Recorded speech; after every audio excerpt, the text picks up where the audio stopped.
दसिए बंगलादेश की अदालत ने साबिक वज़ीर आज़म हसीना वाजिद नूं मुजरम करार दे दिता। खबर एजेंसी के मुताबिक बांग्लादेश में हुकूमत मुखालिफ एहतजाज दौरान मुजाहिरीन दी हलाकतां दा केस चल रहा सी। साबिक वज़ीर आज़म हसीना वाजिद के खिलाफ मुकदमे का फैसला सुना दिता गया।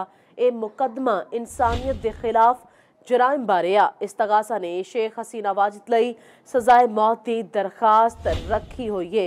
तो दस्सिया बांग्लादेश की अदालत ने साबिक वज़ीर आज़म हसीना वाजिद नूं मुजरिम करार दे दिता है। खबर एजेंसी के मुताबिक बांग्लादेश में हुकूमत मुखालिफ एहतजाज दौरान मुजाहिरीन दी हलाकतां दा केस चल रहा सी। साबिक वज़ीर आज़म हसीना वाजिद के खिलाफ मुकदमे का फैसला सुना दिता गया है। यह मुकदमा इंसानियत के खिलाफ जराइम बारे आ। इस्तगासा ने शेख हसीना वाजिद लई सजाए मौत की दरखास्त रख दी हुई है।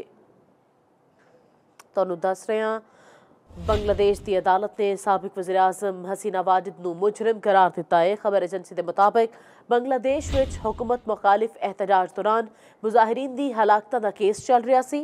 साबिक वज़ीर आज़म शेख हसीना वाजिद के खिलाफ मुकदमे का फैसला सुना दिता गया। यह मुकदमा इंसानियत के खिलाफ जराइम बारे आ।